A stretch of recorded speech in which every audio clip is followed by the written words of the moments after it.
Hi hello welcome to our channel Shilparaj vlogs Kannada. ಎಲ್ಲರೂ ಹೇಗಿದ್ದೀರಾ? ಎಲ್ಲರೂ ಚೆನ್ನಾಗಿದ್ದೀರಾ ಅಂತ ಅಂದ್ಕೋತೀನಿ. ಇದು ಬಂದು ಸಾಟರ್ಡೆ ಮಾರ್ನಿಂಗ್ ವ್ಲಾಗ್ ಆಗಿರುತ್ತೆ.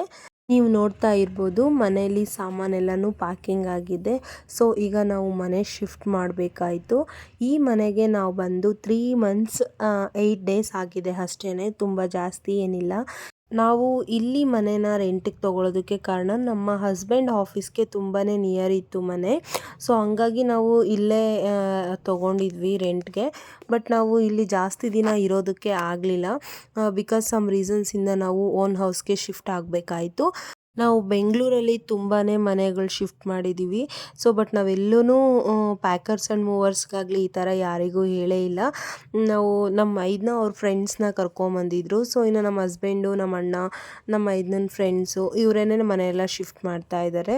ಅಲ್ಲಿ ಫಸ್ಟ್ ಎಲ್ಲ ಲಗೇಜ್ ದೊಡ್ಡ ದೊಡ್ಡ ಸಾಮಾನು ಏನಿದೆ ನೋಡಿ, ದಿವಾನ ಕಟ್ ಮತ್ತು ಫ್ರಿಜ್, ಕಬೋರ್ಡ್ಸ್ ಈ ಥರ ಎಲ್ಲ ಏನೇನಿದೆಯೋ ಇದೆಲ್ಲನೂ ಫಸ್ಟು ಕೆಳಗೆ ಇಳಿಸ್ಕೊಂಬಿಟ್ಟು ಆಮೇಲೆ ಚಿಕ್ಕ ಚಿಕ್ಕ ಪುಟ್ಟದ್ದು ಈಗ ಬ್ಯಾಗ್ಸಲ್ಲೆಲ್ಲ ಪ್ಯಾಕ್ ಮಾಡಿಟ್ಟಿರೋದು, ಪಾತ್ರೆ ಸಾಮಾನು ಮತ್ತು ಬಟ್ಟೆ ಈ ಥರದ್ದೆಲ್ಲನೂ ಮತ್ತೆ ನಾವು ನಿಧಾನಕ್ಕೆ ಇಳಿಸ್ಕೊಂಡ್ವಿ.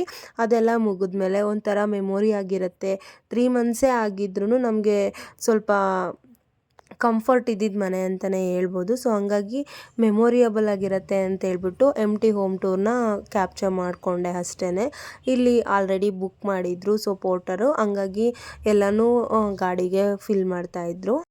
ಇಲ್ಲಿ ವೆಹಿಕಲ್ಗೆ ಎಲ್ಲನೂ ಲೋಡ್ ಮಾಡಿದ್ಮೇಲೆ ಅವ್ರು ಹೇಳ್ತಾ ಇದ್ರು, ಸಿಲಿಂಡರ್ ಎಲ್ಲ ಹಾಕಿಸ್ಕೊಳ್ಳಲ್ಲ ಮೇಡಮ್, ನೀವು ಸಪ್ರೇಟಾಗಿ ಬೈಕಲ್ಲೇ ತೊಗೊಂಬನ್ನಿ, ಇದಕ್ಕೆ ಇನ್ಸೂರೆನ್ಸ್ ಎಲ್ಲ ಕ್ಲೈಮ್ ಆಗಲ್ಲ ಅಂತ ಏನೋ ಹೇಳ್ತಾ ಇದ್ರು. ಸೊ ಹಂಗಾಗಿ ನಾವು ಬೈಕಲ್ಲೇ ತೊಗೊಂಡೋಗೋಣ ಅಂತ ಅಂದ್ಕೊಂಡ್ವಿ. ಮತ್ತು ಇರಲಿ ಬಿಡಿ ಹಾಕ್ಬಿಡಿ ಅಂತ ಹೇಳಿದ್ರು ಅವರನ್ನೇ. ಮತ್ತು ಅದನ್ನು ಲೋಡ್ ಮಾಡಿದ್ವಿ. ಅದಾದಮೇಲೆ ಅವರು ಫುಲ್ಲು ಸೇಫಾಗಿ ಎಲ್ಲ ಪ್ಯಾಕ್ ಮಾಡ್ತಾ ಇದ್ದಾರೆ. ಟಿ ವಿ ತುಂಬ ಡೆಲಿಕೇಟಾಗಿತ್ತು. ಸೊ ಹಂಗಾಗಿ ನಾವು ಅದನ್ನು ಗಾಡೀಲಿ ಏನು ಲೋಡ್ ಮಾಡೋದಕ್ಕೆ ಹೋಗಲಿಲ್ಲ. ನಮ್ಮ ಮೈದ್ನ ಮತ್ತು ನಮ್ಮ ಅಣ್ಣ ಇನ್ನೊಂದು ಬೈಕಲ್ಲಿ ಬಂದರು, ಅವ್ರು ತೊಗೊಂಬಂದರು. ಬಂದಿದ್ದ ತಕ್ಷಣ ಮತ್ತೆ ಎಲ್ಲ ಅನ್ಲೋಡ್ ಮಾಡಿಕೊಂಡು ನಾವು ಈಗ ಪ್ರೆಸೆಂಟ್ ಇರೋದು ಬಂದು 2nd ಫ್ಲೋರಲ್ಲಿ, ಗ್ರೌಂಡ್ ಫ್ಲೋರಲ್ಲಿ ಅತ್ತೆ ಮನೆ ಇರೋದು. ಹಂಗಾಗಿ ಅತ್ತೆ ಮನೆಯಲ್ಲೇ ಎಲ್ಲ ಸಾಮಾನು ಒಳಗಡೆ ಇಟ್ಬಿಟ್ವಿ. ಇನ್ನು ದೊಡ್ಡ ದೊಡ್ಡ ಸಾಮಾನೆಲ್ಲ ಏನಿತ್ತು ಅದನ್ನೆಲ್ಲ 2nd ಫ್ಲೋರ್ಗೆ ಶಿಫ್ಟ್ ಮಾಡ್ಕೊಂಡ್ವಿ. ಅದಾದಮೇಲೆ ಬ್ರೇಕ್ಫಾಸ್ಟ್ ಟೈಮ್ ಅಂತಂದು ಹೇಳ್ಬಿಟ್ಟು ಹೊಟ್ಟೆ ಹಶ್ವಾಗ್ತಿತ್ತು ಎಲ್ರಿಗೂ ತುಂಬಾ. ಸೊ ಹಂಗಾಗಿ ಫಸ್ಟು ತಿಂಡಿ ಎಲ್ಲ ಮುಗಿಸ್ಕೊಂಡು ಅದಾದಮೇಲೆ ಮಿಕ್ಕಿದ ಸಾಮಾನ ಮೇಲ್ಗಡೆ ಇಡೋಣ ಅಂತಂದು ಹೇಳ್ಬಿಟ್ಟು ಎಲ್ಲರೂ ತಿಂಡಿ ಮುಗಿಸ್ಕೊಂಡ್ವಿ. ಮತ್ತೆ ಹೋಗಿ ಕಾರ್ತಿಕ್ನ ಕರ್ಕೊಂಬಂದ್ವಿ. ಇಷ್ಟೆಲ್ಲ ಕೆಲಸ ಇಟ್ಕೊಂಡು ಕಾರ್ತಿಕ್ ಬೇಕಾ ಅಂತ ಅಂದರೆ ಅವನು ಮನೆಗೆ ಬಂದರೆ ಅದೇನೋ ಒಂಥರ ಎನರ್ಜಿನೇ ಇರುತ್ತೆ ನಮಗೆ. ಅವನೆಷ್ಟು ಚೆನ್ನಾಗಿ ಆಟ ಆಡಿಕೊಂಡು ಮುದ್ದಾಗಿ ಮಾತಾಡಿಕೊಂಡು ತುಂಬ ಚೆನ್ನಾಗಿ ಟೈಮ್ ಸ್ಪೆಂಡ್ ಮಾಡ್ತಾನೆ ನಮ್ಮ ಜೊತೆ. ಅವನಿದ್ರೆ ಒಂಥರ ಪಾಸಿಟಿವ್ ವೈಬ್ ಥರ ಇರುತ್ತೆ ನಮಗೆ. ನಾನು ಆಫೀಸ್ಗೆ ಬ್ಯಾಗ್ ಸ್ವಲ್ಪ ಡ್ಯಾಮೇಜ್ ಆಗಿತ್ತು. ಸೊ ಹಂಗಾಗಿ ಒಂದು ಬ್ಯಾಗ್ನ ಆರ್ಡ್ರ್ ಮಾಡ್ಕೊಂಡಿದ್ದೆ, ಅದನ್ನು ಅವತ್ತೇ ಡೆಲಿವರಿ ಆಯಿತು. ಸೊ ಹೇಗಿದೆ ಅಂತ ನೋಡೋದಕ್ಕೆ ಚೆಕ್ ಮಾಡ್ತಾ ಇದ್ವಿ.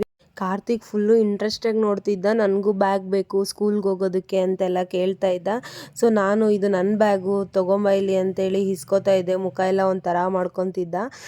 ಬಟ್ ಬ್ಯಾಗೂ ಚೆನ್ನಾಗೇ ಬಂದಿತ್ತು, ಡ್ಯಾಮೇಜ್ ಏನಿರಲಿಲ್ಲ. ಸೊ ರಿಟರ್ನ್ ಏನಾದರೂ ಆಪ್ಷನ್ ಇದ್ದರೆ ರಿಟರ್ನ್ ಮಾಡ್ಕೊಂಬಿಡೋಣ ಡ್ಯಾಮೇಜ್ ಬಂದಿದ್ರೆ ಅಂತಂದು ಹೇಳ್ಬಿಟ್ಟು ಚೆಕ್ ಮಾಡಿ ನೋಡಿದ್ವಿ. ಡ್ಯಾಮೇಜ್ ಏನಿರಲಿಲ್ಲ, ತುಂಬಾ ಚೆನ್ನಾಗಿ ಬಂದಿತ್ತು. ಸೊ ಇನ್ನು ರಿಮೈನಿಂಗ್ ಏನೇನೆಲ್ಲ ಸಾಮಾನಿತ್ತು ನೋಡಿ ಅದೆಲ್ಲನೂ ಮೇಲ್ಗಡೆ ಶಿಫ್ಟ್ ಮಾಡಿದ್ವಿ.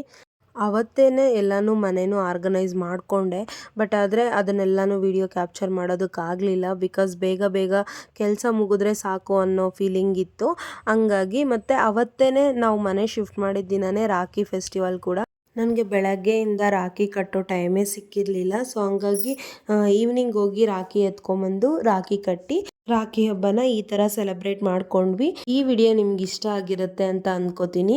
ಇಷ್ಟ ಆಗಿದ್ರೆ ಒಂದು ಲೈಕ್ ಮಾಡಿ, ಕಮೆಂಟ್ ಮಾಡಿ, ಸಬ್ಸ್ಕ್ರೈಬ್ ಮಾಡ್ಕೊಳ್ಳೋದನ್ನು ಮರಿಬೇಡಿ. Thanks for watching.